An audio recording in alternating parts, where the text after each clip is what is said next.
Hey guys, this is Manas. Welcome to all. So ఈ వీడియోలో ఏం తెలుసుకుంటామంటే, ఇప్పుడు ఇమిగ్రేషన్కి వెళ్ళినప్పుడు కొంతమంది క్యాన్సిల్ అయిపోతున్నాయని చెప్పి న్యూస్ వస్తుంది కదా. సో దాని గురించి తెలుసుకుంటాం. నెక్స్ట్ మనం ఇమిగ్రేషన్కి వెళ్ళినప్పుడు మనం తీసుకోవాల్సిన జాగ్రత్తలు ఏంటి, ఒకవేళ సెక్యూరిటీ చెకప్స్ కానీ ఎక్స్ట్రా ప్రొసీజర్స్ కానీ ఏవేవి ఉంటాయో, సో అలాంటి డీటెయిల్స్. నెక్స్ట్ కంప్లీట్ ప్రాసెస్ అనమాట. అసలు ఇమిగ్రేషన్ ఎలా అవుతుంది, ఏంటి, మీరు ఎక్కడ ఏం చేయాలి అనేది మాత్రం ఈ వీడియోలో అయితే మీరు పక్కా తెలుసుకుంటారు. సో అందుకని ఈ వీడియో అయితే ఎండ్ వరకు అయితే పక్కా మీరు చూడాల్సిందే. వీడియోలోకి వెళ్ళే ముందు ఒక చిన్న రిమైండర్ గైస్, మన ఛానల్కి వ్యూస్ అయితే బాగానే వస్తున్నాయి కానీ సబ్స్క్రైబర్స్ అయితే రావట్లేదు. మీరు కనుక సబ్స్క్రైబ్ చేసినట్లయితే నాకు మరింత మోటివేషన్ ఉంటుంది ఇంకా మంచి కంటెంట్తో మీ ముందుకు రావడానికి. సో గైస్, ఇంకా వీడియోలోకి వస్తే, ఈ మధ్య మనం చాలా వింటున్నాం అనమాట రూమర్స్, లైక్ ఇమిగ్రేషన్ క్యాన్సిల్ అయిపోతుంది, వాళ్ళు డిపోర్ట్ చేస్తున్నారు. 1 స్టార్ ఉంటేనా, 2 స్టార్ ఉంటేనా, 2 స్టార్ ఉన్న వాళ్ళకైతే ఇంకా ఎక్కువ మంది డిపోర్ట్ చేస్తున్నారు, ఎక్కువ చెకప్లు అవుతున్నాయి అని చెప్పి చాలామంది అంటున్నారు అనమాట. ఎందుకంటే అంటున్నారనమాట. ఇక్కడ మీరు చూసుకున్నట్లయితే పైన ఫోటో ఇచ్చా చూడండి. సో ఆ ఫోటోలో ఆమెకైతే క్యాన్సిల్ అయిపోయింది అనమాట. సో క్యాన్సిల్ అయిపోయిన తర్వాత ఈమెకి 2 స్టార్స్ వచ్చాయి, అందుకే క్యాన్సిల్ అయిపోయిందని కొంతమంది. ఇంకొంతమంది ఏం చేస్తున్నారు అంటే, ఆ ఇమిగ్రేషన్ ఆఫీసర్ అయితే అడిగారనమాట ఆవిడకి, లైక్ మీరు కాలేజ్ ఫీ ముందే పే చేస్తారని. ఆవిడ చేయలేదు అని చెప్పినందుకు క్యాన్సిల్ చేస్తారని. సో ఇలాంటివన్నీ అవుతున్నాయని చెప్పి బయట టాక్ వస్తుందన్నమాట. సో ఫస్ట్ నేను ఇప్పుడు ఏం చెప్తానంటే మీకు, అసలు ఇమిగ్రేషన్ ప్రాసెస్ అసలు ఏమవుతుందని చెప్తా. సో వన్స్ అయిన తర్వాత మనం తీసుకోవాల్సిన జాగ్రత్తలు అది చెప్తా అనమాట. సో ఇమిగ్రేషన్ అంటే పెద్ద ఇబ్బంది ఏమి ఉండదు. మీకు వీసా ఇంటర్వ్యూ ఎలా అవుద్దో, వన్స్ అక్కడికి వెళ్ళిన తర్వాత వాళ్ళు స్క్రూట్నీ చేస్తారనమాట. ఇప్పుడు వీసా ఎవరికైతే వచ్చిందో, లైక్ మీరు ఇల్లీగల్గా వచ్చారా, లీగల్గా వచ్చారా, నెక్స్ట్ లీగల్గా వచ్చినట్లయితే మీరు పొటెన్షియల్ ఇమిగ్రెంట్స్ అవుతారా అవ్వరా, నెక్స్ట్ మీరు టెర్రరిస్టా, మీకు ఏమైనా మలిషియస్ ఇంటెన్షన్స్ ఏమైనా ఉన్నాయా, సో ఇలాంటి వాటి మీద అయితే ఫోకస్ చేస్తారనమాట. సో అందుకని ఈ ఇమిగ్రేషన్ అయితే అవుద్ది అనమాట. సో ఈ ఇమిగ్రేషన్ ఎక్కడ మీకు అవుద్ది అంటే, port of entry. So for suppose ఒక పర్సన్ ఉన్నాడు, లైక్ రవి అనే పర్సన్. ఆయన ఏం చేశాడు అంటే, ఇప్పుడు ఇండియా నుంచి డల్లాస్కి వెళ్ళాలి, బట్ ఆ ఫ్లైట్లు అనేవి డల్లాస్కి డైరెక్ట్గా వెళ్ళావు కదా. సో ఇండియా టు దుబాయ్ నుంచి మనకి శాన్ ఫ్రాన్సిస్కో లేదా న్యూయార్క్ కానీ చికాగో కానీ, సో అలా వెళ్ళి డల్లాస్ అనమాట. ఒక మల్టిపుల్ స్టాప్స్ తీసుకున్నట్లయితే, సో ఇందులో మనకి పోర్ట్ ఆఫ్ ఎంట్రీ అనే వాళ్ళు క్లియర్గా మెన్షన్ చేశారు.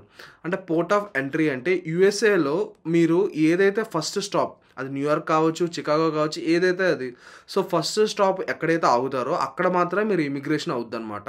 రెస్పెక్టివ్ ఆఫ్ యువర్ డెస్టినేషన్ అనమాట.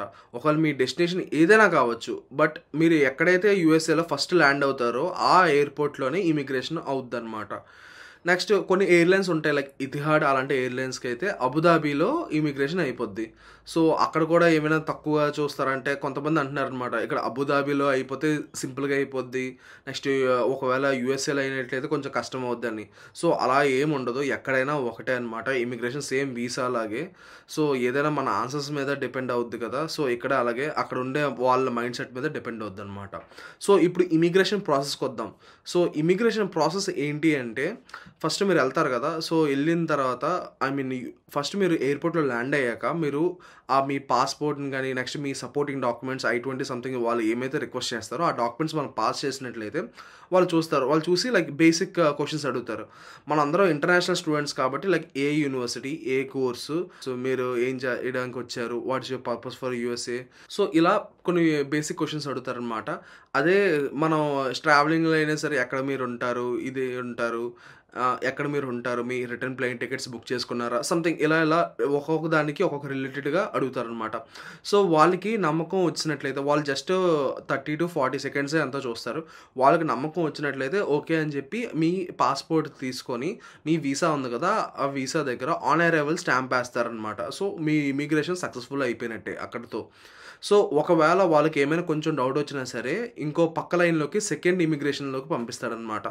అక్కడ ఏంటి అంటే, ఫస్ట్ లైన్లో ఎవరికైతే డౌట్లు వచ్చాయో వాళ్ళందరూ కలిపి అక్కడ పెడతారు. సో అక్కడ మనం వెయిట్ చేయాల్సి ఉంటుందంట. సో ఇప్పుడు సెకండ్ లైన్లోకి వస్తే, ఆ సెకండ్ లైన్లో మనం ఎలా లేదన్నా సరే ఒక 30 minutes to 1 hour అయితే వెయిట్ చేయాల్సి వస్తుందంట. వన్స్ వెయిట్ చేసిన తర్వాత ఈధర్ మనకి ఇంటర్వ్యూ చేసిన ఫస్ట్ ఆఫీసర్ కానీ, లేదంటే వేరే డిఫరెంట్ ఆఫీసర్ అయితే వస్తాడనమాట. సో వన్స్ ఆ ఆఫీసర్ వచ్చిన తర్వాత ఆయన మళ్ళీ ఫస్ట్ ఆఫీసర్ ఏ క్వశ్చన్స్ అడిగాడో ఆ క్వశ్చన్స్ అడుగుతాడు. నెక్స్ట్ మీ బ్యాగేజెస్లో అన్నీ కొన్ని చెక్ చేస్తారు. అంటే ఇంతకుముందు డైరెక్ట్గా మామూలు జనరల్ చెకప్లో వెళ్ళిపోతాయి, ఇప్పుడు ఏంటంటే ప్రతిదీ డైరెక్ట్ చెకప్ చేస్తాడు. సో చెక్ చేస్తాడు. చెక్ చేసిన తర్వాత మీకు దాంట్లో ఏదైనా ఎలక్ట్రానిక్ గూడ్స్ ఏమైనా ఉన్నట్లయితే కొన్నిటికైతే వాళ్ళు డ్యూటీ ఫ్రీ ఛార్జ్ చేస్తారు, కొన్నిటికైతే డ్యూటీ ఛార్జ్ చేయరు. సో నెక్స్ట్ ఏంటంటే మెడికేషన్స్ ఏమైనా ఉన్నట్లయితే వాటికి ప్రిస్క్రిప్షన్స్ అయితే అడుగుతారు. నెక్స్ట్ కొన్ని సందర్భాల్లో అయితే మీ ఫోన్‌లోని మెసేజెస్ కానీ, మీ కాలేజ్ ఈమెయిల్‌లు కానీ, సో ఇలాంటివన్నీ చెక్ చేసే ఛాన్స్ కూడా ఉందన్నమాట. సో చెక్ చేసినప్పుడు అంతా ఓకే అనుకుంటే ఈ ప్రాసెస్ అనేది ఒక 3 అవర్స్‌లో కంప్లీట్ అయిపోద్దనమాట. సో అంతా ఓకే అనుకున్నట్లయితే మాత్రమే మీకు మళ్ళీ ఆన్ అరైవల్ స్టాంప్ వేసి యూ కెన్ గో అని చెప్పి పర్మిషన్ ఇస్తాడనమాట. ఒకవేళ కానీ మీ దరిద్రం బాగోక సంథింగ్ మీరు ఒకవేళ ఫోన్‌లో ఏమైనా మెసేజెస్ కానీ సంథింగ్ అందులో లైక్ ఆఫ్ క్యాంపస్ పార్ట్ టైమ్‌లు చేద్దాం బ్రో, మంచిగా సంపాదిద్దాం బ్రో, మంచి సెటిల్ అయిపోదాం బ్రో ఇక్కడే సంథింగ్, సో అలాంటివి ఏవైనా ఉన్నట్లే అయిందనుకోండి మీకు, సో వాళ్ళు ఏం చేస్తారంటే వెంటనే డిపోర్ట్ చేసి ఆయనకి అథారిటీ కూడా ఉంటదనమాట. మిమ్మల్ని కంప్లీట్‌గా యూఎస్ఏ రాకుండా బ్యాన్ చేసేయడానికి. అది 5 ఇయర్స్ అవ్వచ్చు, 10 ఇయర్స్ కావచ్చు. ఇదంతా ఒకటి. నెక్స్ట్ ఇంకో డౌట్ రావచ్చు. బ్రో ఇన్ని చెప్తున్నావు కదా! ఇప్పుడు ఒకవేళ మా మెసేజెస్ తెలుగులో ఉంటాయి కదా! ఆళ్ళకి ఎలా అర్థం అవుద్ది? ఇంగ్లీష్‌లో టైప్ చేసినా సరే తెలుగులో ఉంటాయి కదా! అంటే అక్కడ ట్రాన్స్‌లేటర్‌లు ఉంటారు. నెక్స్ట్ అన్నీ పకడ్బందీగా ఉంటాయన్నమాట అక్కడ. సో వాళ్ళకి ఎటువంటి ఇబ్బంది లేదు. సో అందుకే మీరు యూఎస్ఏ ఎళ్ళే ముందే మీ ఫోన్‌లో ఉన్న అడల్ట్ కంటెంట్ ఏవైనా ఉంటే అది తీసేయాలి. నెక్స్ట్ వాట్సాప్ సంథింగ్ అందులో ఆఫ్ క్యాంపస్ జాబ్‌ల గురించి కానీ ఏవైనా మాట్లాడినట్లయితే అది రిమూవ్ చేసేయాలి. నెక్స్ట్ ఏవైనా ఈమెయిల్స్‌లో మీరు ఏవైనా 18+ కంటెంట్ మళ్ళీ ఏదైనా పంపించినట్లయితే అవి కూడా డిలీట్ చేసేయాలన్నమాట. సో ఇవన్నీ క్లీన్‌గా ఉంచుకొని నెక్స్ట్ మనీ కూడా హెవీగా క్యారీ చేయకూడదనమాట. వాళ్ళు అడుగుతారు లైక్ ఎందుకు హెవీగా క్యారీ చేస్తున్నావు అని చెప్పి. సో అందుకని మన నీడ్ లైక్ హ్యాండ్ క్యాష్ ఒక $400-500, ఎందుకంటే యూఎస్ఏలో ఎక్కడైనా సరే మన ఫోరెక్స్ కార్డులు కానీ క్రెడిట్ కార్డులు కానీ ఎక్కడైనా యాక్సెప్ట్ చేస్తారు. మీకు అసలు ఇబ్బందే ఉండదన్నమాట. సో అందుకని హ్యాండ్ క్యాష్ ఒక $300-400 మీరు క్యారీ చేసినట్లయితే సరిపోద్ది.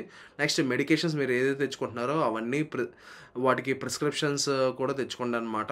ఎందుకంటే మీరు చూపించడానికి సపోర్టింగ్‌గా ఉంటది. నెక్స్ట్ ఏవైతే మీరు పచ్చళ్ళు కానీ, స్నాక్స్ కానీ ఏవైనా తెచ్చుకుంటున్నట్లయితే సో వాటికి సంబంధించిన ఇంగ్రీడియంట్స్ అయితే మాత్రం మీరు ఉంచుకోండి, తెలుసుకోండి. సో ఎందుకంటే వన్స్ తెలుసుకోవడం వల్ల వాళ్ళు ఏదైనా ఈ ఇంగ్రీడియంట్ ఉండడం వల్ల మేము పడేస్తున్నాం అని చెప్తే అది లేదు అని చెప్పి మీరు గట్టిగా చెప్పొచ్చు. అదో ఛాన్స్ ఉంది. నెక్స్ట్ ఏవైతే మీరు పచ్చళ్ళు అవన్నీ తెచ్చుకుంటున్నారో దాన్ని ఇంటర్నేషనల్ ప్యాకింగ్ చేయించండి. సో ఇంటర్నేషనల్ ప్యాకింగ్ అంటే 3 లేయర్ ప్యాకింగ్ చేస్తాడు. సో అందుకని ఒకవేళ ఇంటర్నేషనల్ ప్యాకింగ్ లేకపోతే అది పడేస్తారనమాట. సో అందుకని అది చేయించండి. సో వన్స్ మీకు ఇవన్నీ అయిపోయి గుడ్ టు గో అంటే మాత్రమే మీకు ఆన్ అరైవల్ స్టాంప్ వేస్తాడు. ఒకవేళ గుడ్ టు గో కాదు వీడియో అని చెప్తే డిపోర్ట్ పక్కా అయిపోద్ది. సో ఇదే గైస్. నెక్స్ట్ ఇప్పుడు మెయిన్ ఏంటి అంటే మనం ముందు చూపించినట్లుగా ఆ అమ్మాయికి ఈ కాలేజ్ ఫీ కట్టలేదా అని చెప్పి రిజెక్ట్ చేశారా అని చెప్పి అడుగుతున్నారు కదా! బట్ అది నాకు తెలిసినంత వరకు ఆ అమ్మాయి ఏజ్ అయితే మాత్రం ఇప్పుడు 30 ఇయర్స్ అనమాట. సో 30 ఇయర్స్‌కి యూఎస్ఏకి వచ్చి అంటే ఎడ్యుకేషన్ వీసా కదా! సో జనరల్‌గా ఎవరికైనా కొంచెం ప్రిజుడిస్ ఉంటది. లైక్ ఇప్పుడేంటి 30 ఏళ్ళు వచ్చిన తర్వాత చదవడానికి రావడం ఏంటి అని చెప్పి. సో అప్పుడు చదవడం అదొకటి మైనస్ పాయింట్. నెక్స్ట్ 2 స్టార్ పడింది కదా! అది కొంచెం ఇబ్బంది అనమాట 1 స్టార్ కంట. బట్ సో 2 స్టార్ జనరల్‌గా పెద్ద ఇబ్బంది ఏం కాదు. బట్ ఇమిగ్రేషన్ దగ్గర కొంచెం హై రిస్క్ అనమాట 1 స్టార్ కంట. సో 2 స్టార్ పడింది. సో ఈ రీజన్స్ వల్ల అయితే రిజెక్ట్ చేశారని చెప్పి నేను అనుకుంటా. అంతే తప్ప కాలేజ్ ఫీజు ముందే కట్టలేదని చెప్పి రిజెక్ట్ చేస్తారు అని చెప్పి నా ఉద్దేశం కాదు. ఎందుకైనా మంచిదే ఒకసారి మీరు కన్ఫర్మ్ చేసుకోండి. సో ఈ రీజన్స్ వల్ల అయితే రిజెక్ట్ చేశారని చెప్పి నా ఒపీనియన్ అనమాట. ఎందుకంటే కాలేజ్ ఫీజు కట్టలేదని చెప్పి రిజెక్ట్ చేస్తారని చెప్పి అయితే మాత్రం నేను అస్సలు అనుకోవట్లేదు అనమాట. ఈ వీడియో అయితే మీ అందరికీ పక్కా యూజ్ అయిందని చెప్పి నేను అనుకుంటున్నాను అనమాట. Thank you guys, thank you all.